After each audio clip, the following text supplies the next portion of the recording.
tap tempo. It's got options in there. I did I carved down some of the high end, I think around 8 or 10 frequencies, and I did same on the lows. I might have got more extreme on the delays because I like my delays to be a little hidden in the back.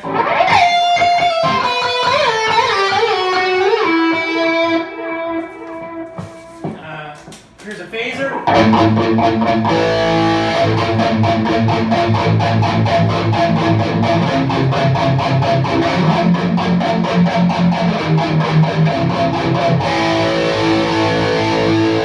Here's a slicer.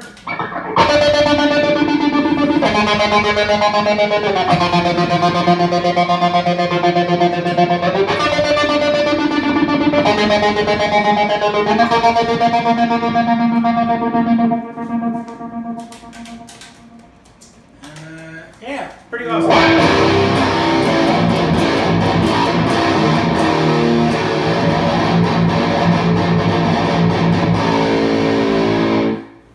When I switch over to the Eddie Van Halen, I'm on the blue channel, and I have a patch set up for a little less mids. So I punch on the 1, 2. At the same time, I go down to a different bank. I'll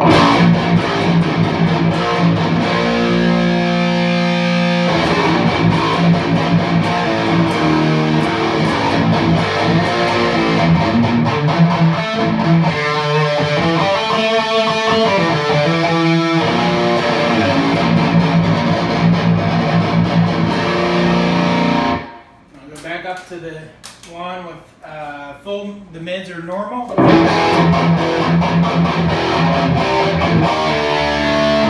The frames.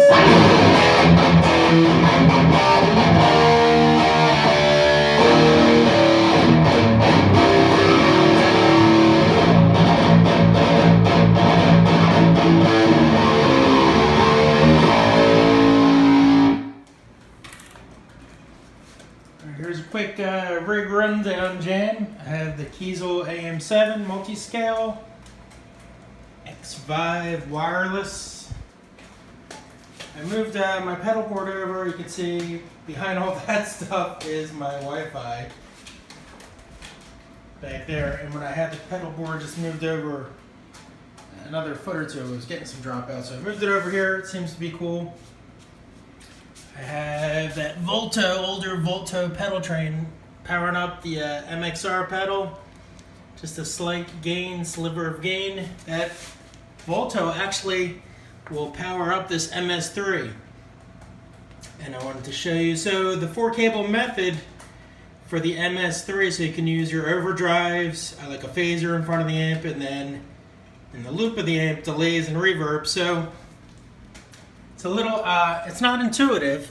So just to walk you through real quick, so the input, all the way on the side here, that's the input.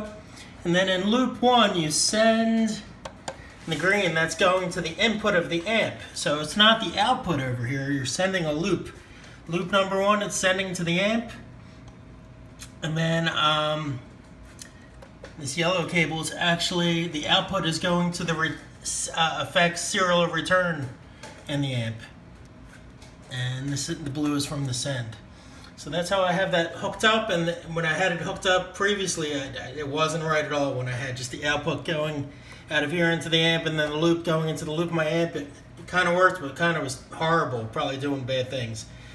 So this is the way to do it. There's videos on that as well. Alright, so I actually have 6 cables set up because I have the 50-watt head. It was modded by Kruse. It has a few different options on it, the dual concentric on the gain and the volume for channel 1 and 2, which is really cool. I've been hanging out on the blue channel a whole lot for almost everything, rolling back the volume for cleans and using it for heavy and everything. Let's see, so I have the Salvation Audio. It's an orange Mandarin, a 100 OR clone, and a frameless Mamba clone. Right now I actually have the notch engaged, which is terrible in the amp, but here, if I engage it, boost the mids all the way up. It's pretty cool. I've been rocking on that. And here's the setup behind on the SM2, especially when you check this out. So you can hook in through the loops. The effects go between the return of the host amp and when you're sending it back into the return into the, in this case, the EVH amp. So kind of complicated in my head, but I got it down. So the 6 cable method. So now I can choose Eddie Van Halen preamp section or either of these. Let's see. There's actually an input buffer on the back here. There's also a Brit Fat switch. So I think when I go to like cleaner or low mid-gain tones, the fat actually sounds really great with the orange for that kind of stuff. But I'm generally leaving it in British where it's tighter. The ground lift actually works. I had it flipped the other way. Flipped it down. It was awesome. I don't have the MIDI hooked up right now, but the MIDI works pretty easy. It has a this button here that selects through the channels. You hold it in and that learns the MIDI changes. Let's see, the Kruse has, let's see, the resonance is always there. Supersonic adds, it says it enhances lows and highs. I'm actually hearing it as sort of more of a mids and high mids and high frequency boost. And it gives it definitely some clarity and erases some of the compression. I usually like it around 9 o'clock, depends on the cab. But it definitely sounds different than the presence control, so it's one more option, and also really cool because I'm using the SM2 rack, then you can have the options of resonance, and the supersonic gives those enhanced high mids and highs. And also a variac, which knocks it from 50 watts, a few different settings, down to 3 watts. So all that is still accessed.